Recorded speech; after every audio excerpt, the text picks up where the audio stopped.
Well, you know, Mick, I think I was the last player to come out in '75. Last player on the roster. Right.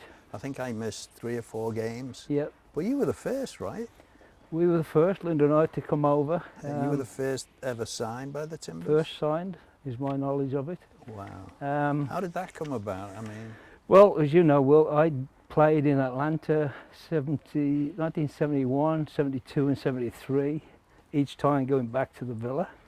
And then 74 I played in Denver.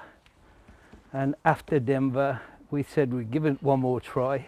And then Vic got the job in the spring of 75, and he called myself, as I understand it, and Brian Godfrey. Okay. He wanted Brian to sort of lead the charge as captain, and he knew that I'd worked here, so he said, would you go out early? Early being a couple of weeks before you guys. Yeah. And so we arrived April 10th. First game was May 2nd. And so most people came about 10 days after us. So the team was just taking shape. Now, didn't you do more than just become as a player at the beginning? You helped out with stuff? I did. I helped in the front office because in Atlanta I'd been a business manager at the team as well as a player. And in Denver I was helping with community relations. And then when I came here, because I was the first here, everything that came up, I jogged along with them to Rotary Kiwanis, school assemblies, you name it, for 10 days. Dennis O'Meara and myself basically crisscrossed Portland. And then at the end of the season, I wanted to stay. Made that clear in the middle of the season, and they offered me the role of community relations director in the off season. 75, 76. You're the only one who stayed, or did I was the only player. That first year, only right? player again. So everybody else went home, right? Pre-season and post-season, I was the only player for anything to do with the community. So whomever called in for a request for an appearance or a speaking engagement, I was the person to go out, and consequently I did hundreds of them. Yeah, to say the least. So what are your first memories really of, say, your first 3 or 4 weeks in Portland? I mean, what really struck you, or anything? Yeah, I think, as I just said there, I'd played 4 seasons in North American Soccer League, so the league itself wasn't new to me. The country was no longer somewhat new to me, Portland was. But when we came to Portland, Linda and I had said, look, we'd actually closed the franchise in Atlanta with the Atlanta Apollos in 73. Denver went soon afterwards after we'd played there, and we said, we'll give it one last spin. And as it turns out, all the elements seemed to fit into place in Portland. However, it still felt like a blank slate. When you first arrived, there was little pockets of the game, couple of high schools, amateur leagues over Delta Park, 1 or 2 colleges experimenting it, but that was the extent of soccer. It wasn't in the media, wasn't on television, it wasn't in the papers, there was no social media per se, so it was devoid of soccer. So you walked into a blank slate, and whatever you built was oftentimes the first time people had experienced the game. I think one of the shocks I had when I came out after you guys was Civic Stadium. Yeah. I remember running out, and it was a vast field because it was baseball as well, right? Yeah. But that surface we had to play on. It was like Brillo pads. Oh God, it was terrible. But you were the first one to see that. Yeah. I mean, did you have any say in where we practice facilities? No, because we had to take. In those days, you didn't have your own training field, as you knew. So we had a cooperation going with Kathleen Gable. Yeah. Is where we trained. Down there, and that was less than optimal because there was no privacy. You're among school kids, you know, you're using the gym where you can use it, and you're always sort of a secondary tenant. And so you didn't have the feel of being back at the Villa or any of the other big clubs that always had their own facilities in private, and you could get the work done that you wanted. So you always felt as though you're on, you know, less than a big professional club, but nevertheless you got on with it, and we enjoyed Kathleen Gable and the Civic Stadium. The field was terrible, the surface was terrible. It was an old dowdy stadium. It hadn't yet been redeveloped like this group have done now. And but it had a great feel to it in the sense that if you put people in it, there was a great atmosphere because of the roofs and because it was sunken into the hollow basically, which felt European. So lots of players that came to play against us as the crowds grew said, this feels like Europe.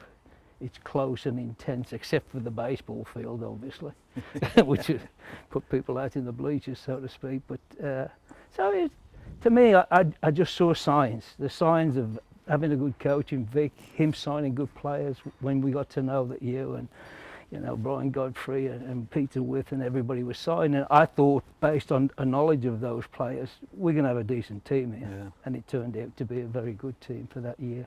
I know, funny for me though, I remember flying over and I sat next to this guy on the flight and he said, where you going? What you doing? And I told him, he said, what's the name of the team? The Portland Foresters. I had no idea who the team was. I mean, I just knew, I remember with Vic called me, do you want to come and play? Yeah. I said, great. He said, Portland. I said, well, where's Portland? Yeah, exactly. He said, it's in Oregon. I said, where Where's the hell is Oregon? Oregon? Yeah. He said, it's next to California. Yeah. I went, oh, the weather's like California. He said, yep.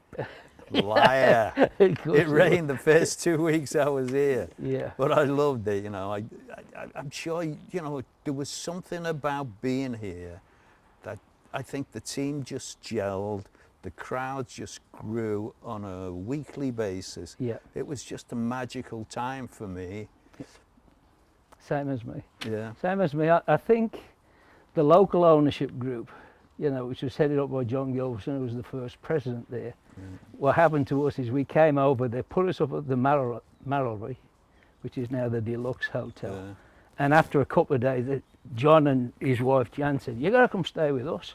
You can't be staying in a hotel, And we said, you can't have a president of a club and a current player, cohabited that way. And he said, come on. So we went over there. They were great to us. Linda started to work with Jan on preparations for the incoming team because they hadn't been made at that stage, and there was only a couple of weeks to go out and find apartments, cutlery and all that stuff. And so he felt genuinely enthused about the fact they'd gotten the franchise. Don Paul, who was the original GM that was like a madman executive. Very loud and brash and cigarette and tan and big ring on his finger from his NFL career and stuff. Just Mr. Personality, like a Barnum and Bailey type guy. And I'm thinking, and Dennis O'Meara was our local guy that knew a lot about soccer. That little combination of things, as well as then knowing the quality of the players coming in, I just thought we might have a chance here. Yeah. And then once we started to play.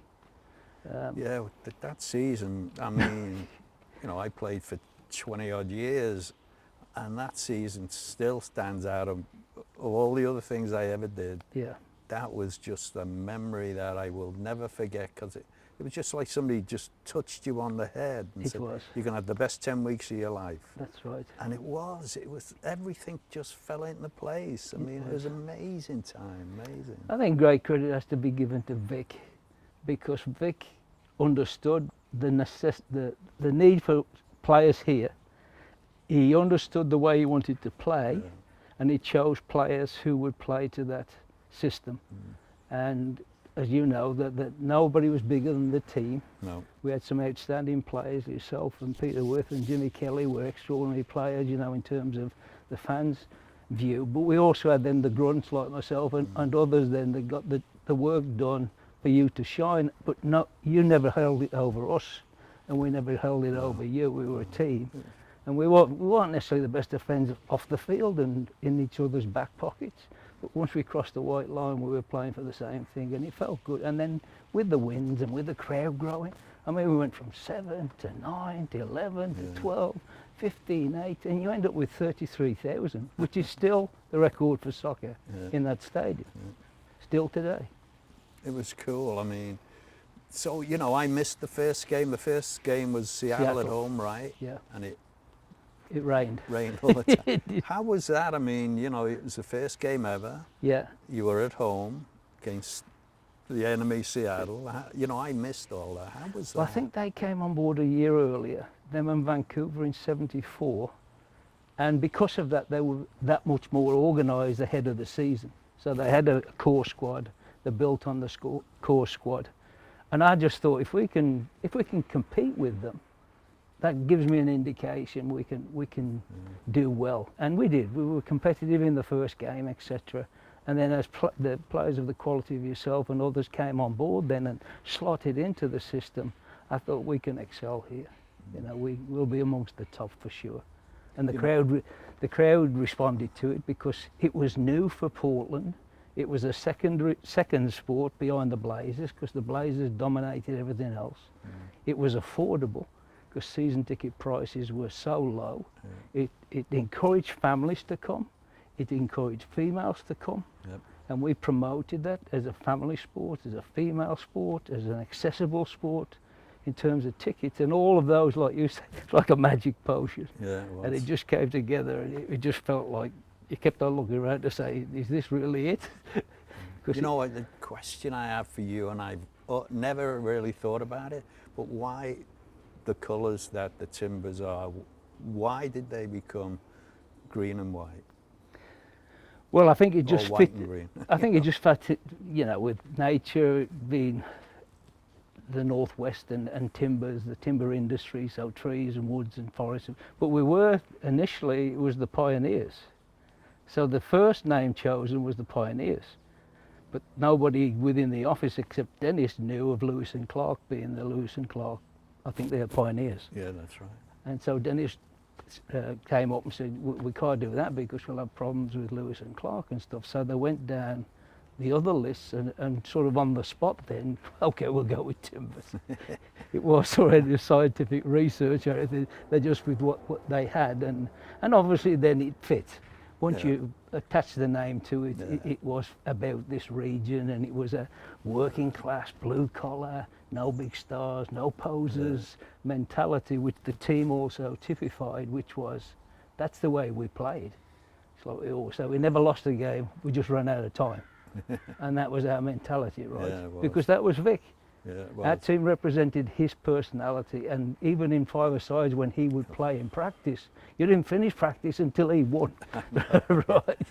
Could have a long day. It was a long day. I'm going to ask you about, you know, the Timbers of today, you know, the MLS.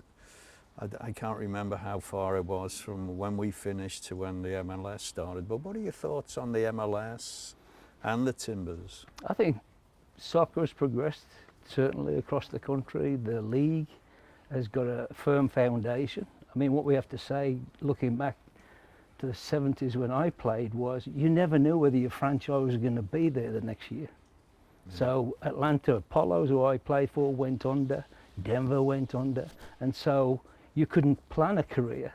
You couldn't say, well, I'm here now and I'm going to set my stake here in Portland, because you didn't know if they're going to be there the next year. So today's league, if you will, because they've built sort of incrementally since 96, I think, when they started. I think they've done a good job at not going overboard, of overspending on foreign players and world-class names and this, that and the other. They brought in the DP. You can see one or two world-class players, but mostly speaking, they're good, top-quality professionals from where they play. And right now, a lot of the value is coming out of South America. Because if you look at the price of players around the world, you can't afford to go to Premier divisions across Europe and purchase a player transfer-wise. So the $5 to $15 to $20 million that MLS is paying today gets you nothing. Over there, it gets you a 17-year-old who's playing for a big club. So you have to go where they're available, and where they're available currently of quality are down in Latin America. And consequently, we got a lot of players from Colombia, Uruguay, Argentina, throughout the league, not just here. I think the latest I looked at, it's about 56% of the league is foreign. Now that's no different to like the Premier League or some of the other Western European leagues, so it's not a knock on the league. What I would like for somebody who came very early and has spent all my life over here is, I thought that what we started off, especially like in 75, in getting the game going and being a catalyst, I always hoped it would lead to more engagement of North Americans in the league. Back then we used to have quotas. You had to have X number of North Americans on your roster. You had to have one starter, two starter. They experimented with all sorts of quota in the old NASL. And I thought therefore today's league would have a better representation of the best of North America. But if we look at rosters now, not just here but across the league here, they're mostly foreign. with 1, 2 or 3, depends on the club, starters who are North American, because the better young Americans have gone to Europe. They're doing the detour around the MLS very often. The top players are going direct to the clubs in Europe now. I was looking at the number of Americans in Europe here recently, and it's 50 in the bigger leagues, 50, 55 players in the bigger leagues and the bigger clubs, but it's like 250 throughout Europe into the lower division. So we've created a sizable amount of players, but I often say to Linda is, if we add up what's been spent in professional soccer since 1967, which I believe is the start of the pro game here, 67 to the current day, the 50 years now, as well as what we spend in college for scholarships in college, we're running into the billions. We're honestly... It didn't pay me billions. It didn't pay any of us billions. So have we created well enough depth and breadth of talent based on that sort of expenditure? I'd suggest we haven't well enough, and I include myself in that as being part of that soccer scene. And I think of that is oftentimes we're misaligned. So you've got 3 national youth soccer organisations, where most other countries have 1. You know, and they have a goal, and they set about the goal, and they stream the players through, and they've got programs and initiatives that move the players along. We got 3. We got college soccer going in this direction. We got pro leagues arguing with one another about which status they had, first division, second division. We've got the lack of promotion and relegation for obvious. We've got a lot of extenuating circumstances, but that prevents us to some degree of producing, I think, the volume of players one would expect from a country with such resources as the US, having spent all of that money. Although the US men's national team now, we look upon them as competitive. Yeah. They go to difficult games like the other night in El Salvador, and they come away with a very reputable tie under duress and conditions. And you look at the squad now for the national team, and I think it's the best it's ever been. Yes. In terms of depth. I agree. So there's lots to be happy and congratulated about. Well, I have one question for you. What was your best memory of the NASL playing? Playing. I'd have to say. In and around the game. I'd have to say that July 17th, 1977, Timbers versus Cosmos in New Jersey. Our daughter was born in Portland, Oregon on the same day. Wow. And I was made captain. And I had a bloody nightmare. We all did, I think, that night. We did. We got beat. We got beat. But it was never easy. No, not against some of those guys. But that sticks out because of the family side of it. But, you know, play like you. If I look back on me being a very modest professional, I've played against some of the best players in the world, ever. Beckenbauer, Cruyff, Pelé, Bobby Moore, you know, Gert Muller, George Best. I could never have played against those playing for Crewe or wherever I would have played in the UK. But for a 10-year spell here, we all had the opportunity to come up against those players. And they might have lost a yard in pace, but they didn't lose their talent, did they, Willie? No. You know, I mean, Pelé was still Pelé, and Cruyff was still magical, and Best was, you know, I mean, they lost a yard, but just the aura. He was still 4 yards faster than the rest. That's right. I only ever saw the back of George Best's jersey. I never saw his face. I always saw him in a bar, that's all I can remember. He loved the bar. Yeah. Well, you got one last thing you'd like to say? I mean, thanks for doing this. It's been great. Happy to. I just wish everybody in the sport well. You know, it served us and our family well. Yeah. You know, in the life beyond the sport, when I went into sporting goods with Nike and Adidas and Umbro and all that career that I had after the sport. So the sport gave me that opportunity. That's part of the reason I wanted to come to the States, is from those first days in Atlanta, I could see the potential and I could see the opportunity to create an opportunity for myself and our family, Linda and I at the time, and then the kids came along. So I'm eternally grateful for the opportunity to come to America, to see the possibilities, and then for 40 plus years then to have worked in the sport and in the industry that I love I mean, I would have paid to been in the industry, so to be paid for it and to enjoy everything that I've enjoyed around the world of football, it's magical. Now you're living in Portland, Oregon, in the USA.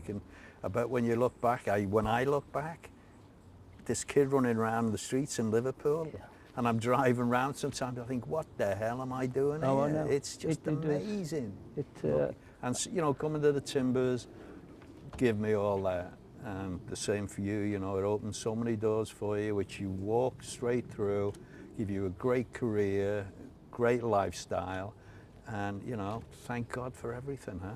Well, I'm grateful for it. I've written a family memoir about my time in the sport and stuff, and the working title is, "You Can't Get There From Here."